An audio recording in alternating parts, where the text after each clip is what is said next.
Olá, meu nome é Daniel dos Apóstolos, e lembrando que o meu apóstolo é apenas o meu sobrenome. Não existe mais apóstolos nos dias de hoje. Se alguém falar que é apóstolo de Deus, apóstolo de Cristo, esse tal é mentiroso. Apóstolos foram testemunhas oculares de Cristo Jesus.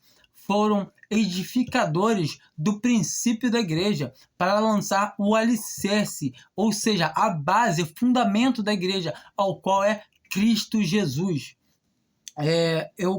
Esse aqui é o vídeo 2, é a continuação do outro, que fala de salvação por graça, por meio da fé, e essa fé que não vem de nós, é dom de Deus, ao qual foi lido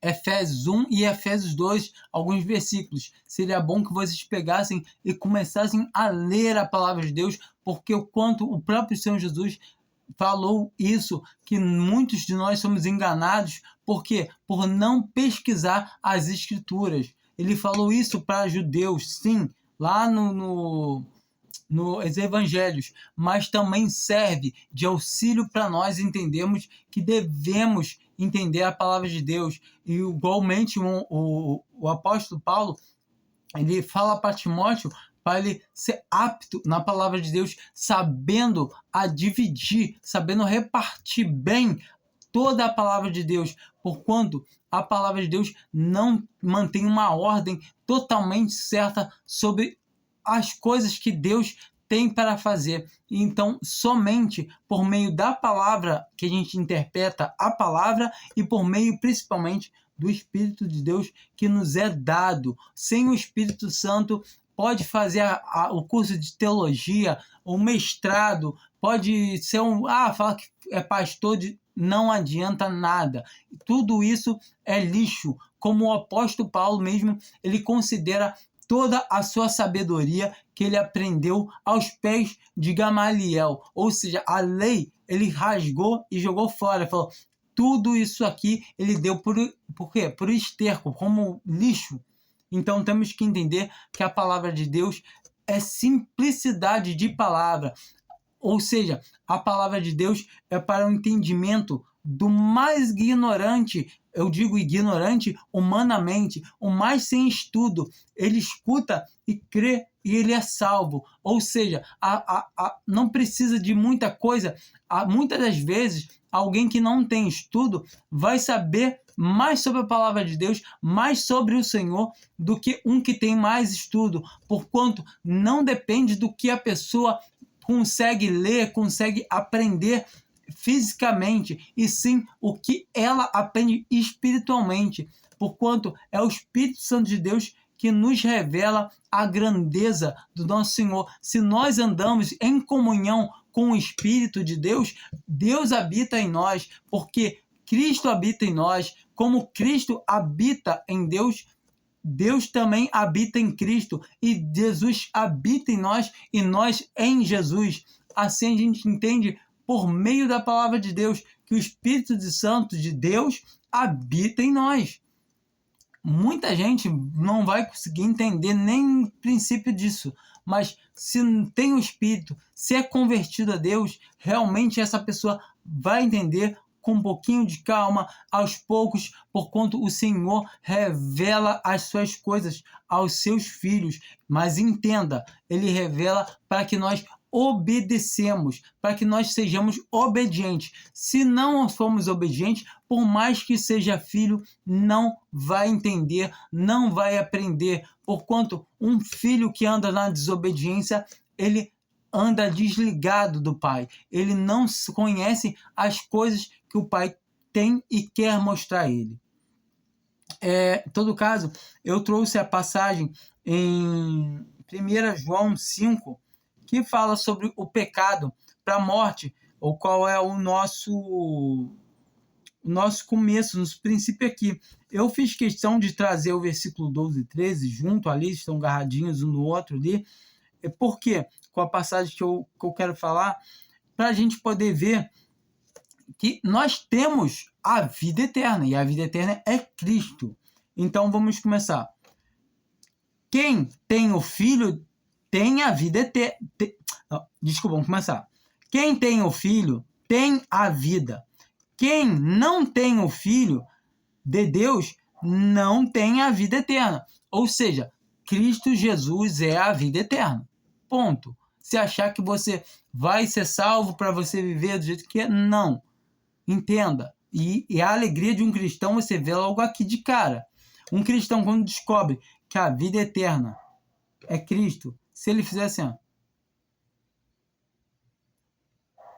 aí que entra o perigo.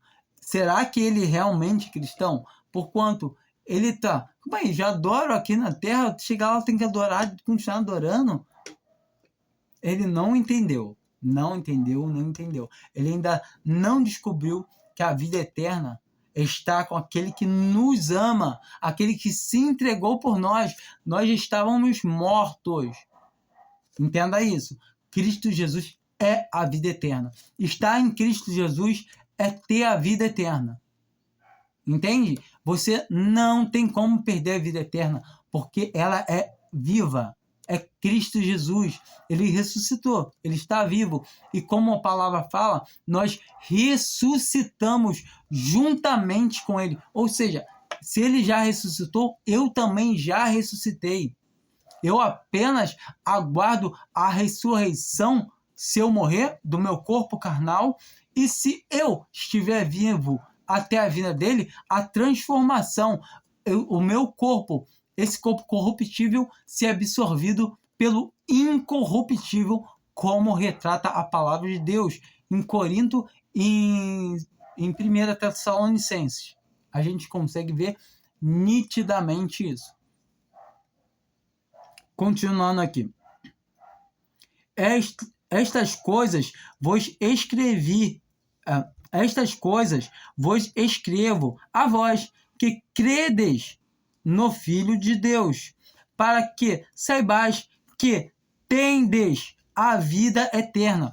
Então ele bota aqui bem claro: essas coisas vos escrevo para que saibam, vós que credes, os que creem, têm a vida eterna. Temos que batalhar até o final. Não, quem crê tem a vida eterna. Como diz o próprio Senhor Jesus em João 3 e João 5, quem crê tem a vida eterna. Já passou. Olha, agora, já passou da morte para a vida. Ou seja, se você crê, você tem a vida eterna.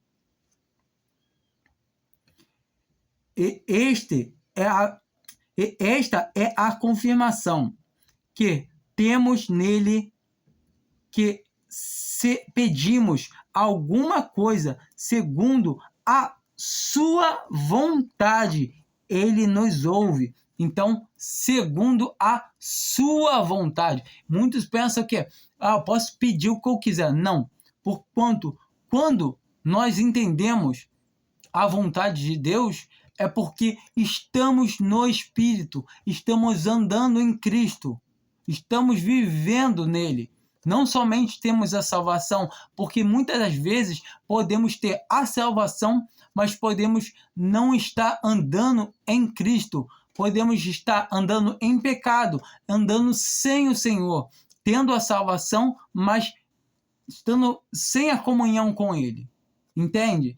Quando um cristão não anda de acordo com a palavra, ele não está andando de acordo com a palavra. A vontade de Deus, a palavra mesmo já diz. Qual é a vontade de Deus aqui na terra? É salvar. A primeira vontade de Deus, a maior de todas, é para a salvação. Cristo veio ao mundo para quê? Para salvar os justos? Não. Os bons? Não. A palavra fala pecadores. Então, todo que é pecador, que consegue sentir o peso do seu pecado, e ele só vai sentir o peso do seu pecado se Deus capacitar ele. E se Deus não capacitar, ele vai se achar justo pelas obras que ele faz. Ele fala, não, eu faço isso, eu ajudo os pobres. Isso não conta para a salvação. Agora, quando estamos já salvos, temos consciência da nossa salvação, Nós devemos andar nas boas obras, como vimos no vídeo passado. Então, continuando.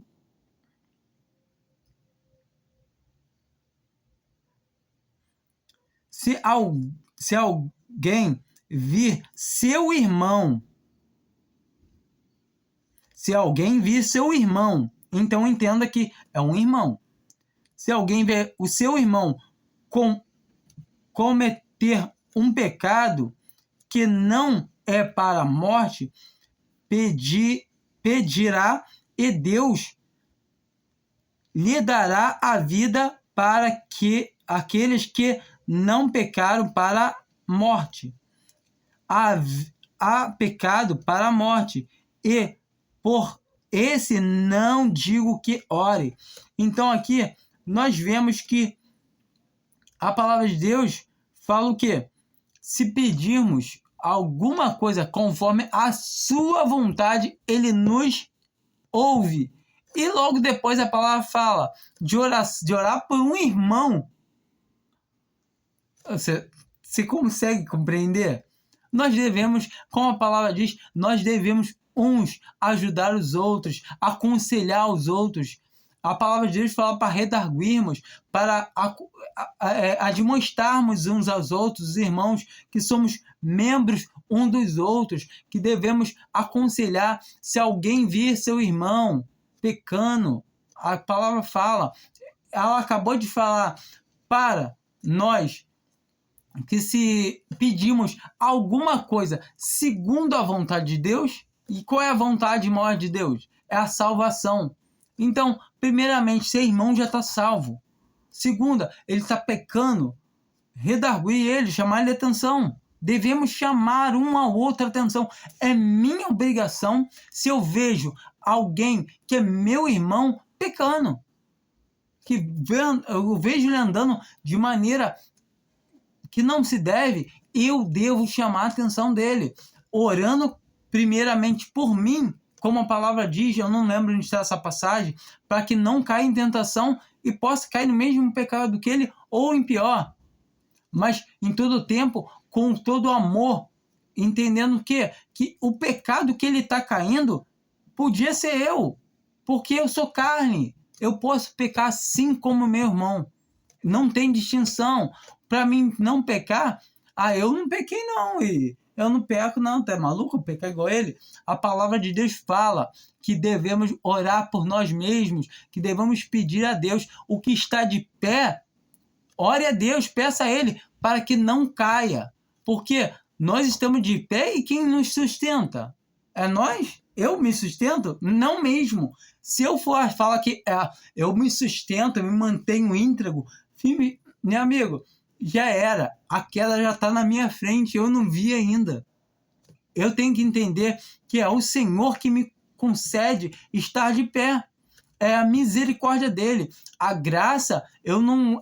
eu fui salvo por graça, agora eu estou por minha conta. Não, a graça atua o tempo todo. Eu fui salvo por graça, não tem como perder a salvação.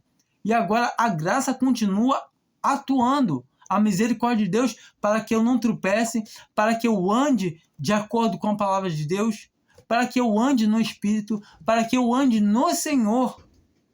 Aí sim, eu sei que a graça de Deus que continua trabalhando a meu favor, não porque eu fiz algo de bom, mas porque a misericórdia de Deus, que é a graça, está trabalhando. Entende? Não é o que eu faço ou o que eu quero, não, a graça de Deus. Então aqui nós vimos sobre essa questão de pecado. Versículo 17, toda injustiça é pecado, e há pecado que não é para a morte.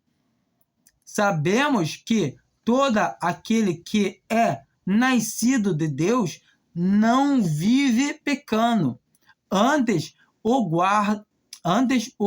guarda aquele que nasceu de Deus.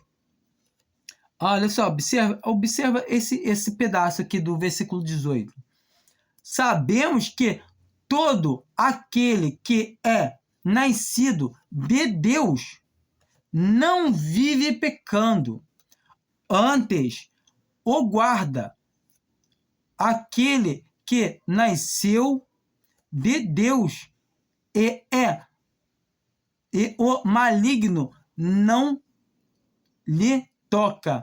Então a gente consegue perceber, quem nos guarda é Deus, e o maligno não nos toca. Não é, eu servo a Deus, eu sou firme e fiel, por isso que o maligno não me toca. Não, porque a graça de Deus habita em mim e ela trabalha 24 horas. A graça de Deus está sempre trabalhando em pró do cristão.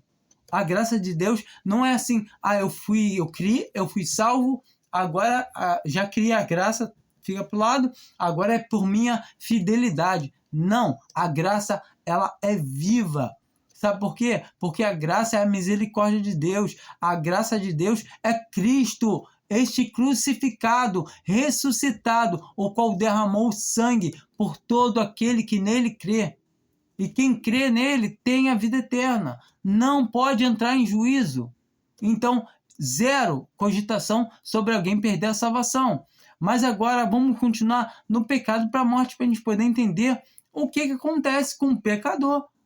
Porque quando todos nós somos pecadores, redimidos pelo sangue de Cristo, mas se continuamos dando pecado na carne, o que acontece? Vamos lá em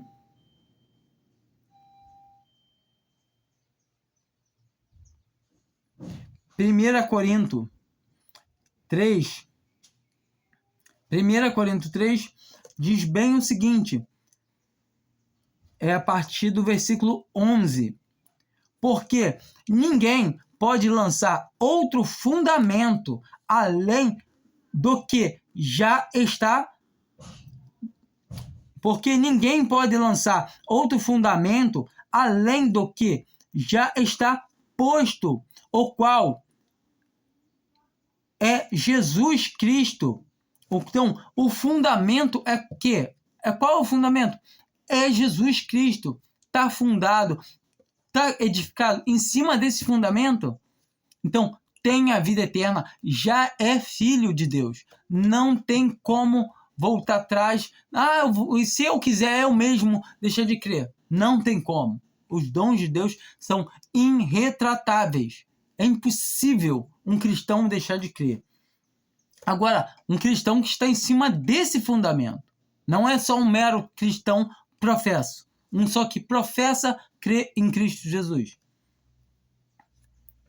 E se alguém sobre este fundamento levantar um edifício de ouro, prata, pedras preciosas, madeira, feno, palha, a obra de cada um se manifestará, pois aquele dia a demonstrará, porque será revelada no fogo, e o fogo prova qual seja a obra de cada um.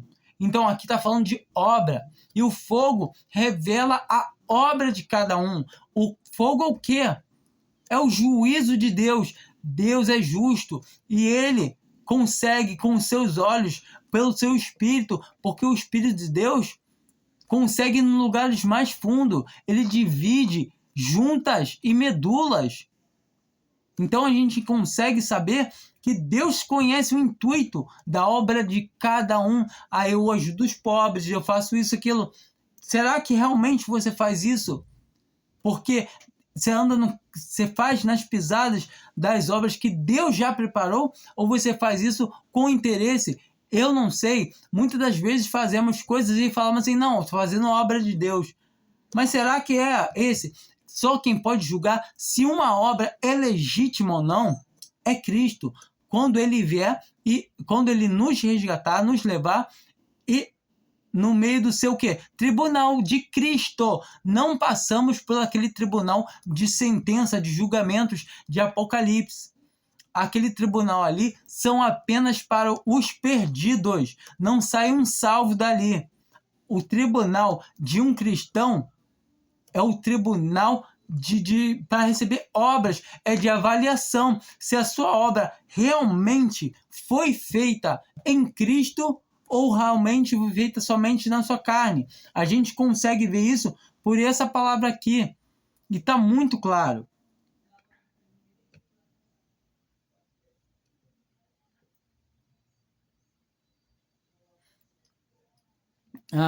A obra de cada um se manifestará, pois aquele dia a declarará, porque será revelada pelo fogo, e o fogo prova qual seja a obra de cada um. Se a obra que alguém sobre ele edificou, esse receberá galardão. Lembrando, galardão é o quê? É uma premiação, assim como coroa da vida eterna. Galardão não é salvação.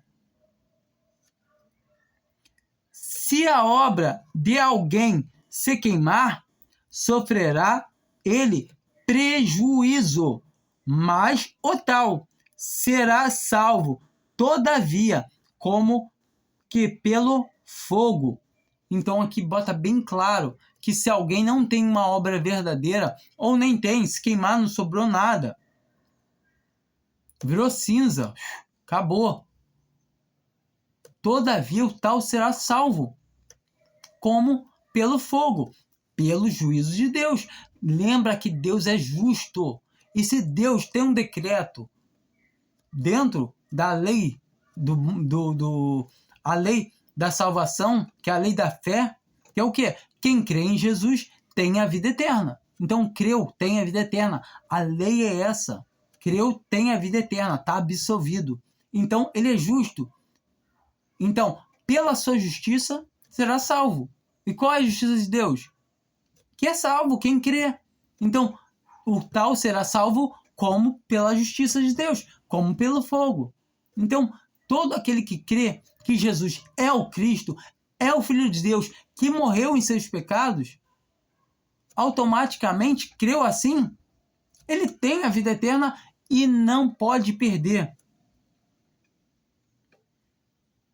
Não sabeis vos que sois santuários de Deus e que o Espírito de Deus habita em vós. Se alguém destruir o santuário de Deus, Deus o destruirá, porque sagrado é o santuário de Deus, que sois vós. Então a gente entende que somos santuário de Deus, o Espírito de Deus habita em nós, e como a palavra de Deus já fala, que o Senhor tinha falado que daria a nós o Espírito Santo para que ficasse para sempre.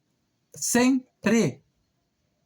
Ou seja, um cristão não pode perder o Espírito. E a palavra de Deus está muito clara. Se alguém destruir o templo do Espírito Santo, que somos nós, Deus nos destruirá. Alguém comete um pecado para a morte, ou seja, alguém é cristão e rouba, ele está sujeito a morrer. Alguém é cristão e está adulterando, ele está sujeito a morrer.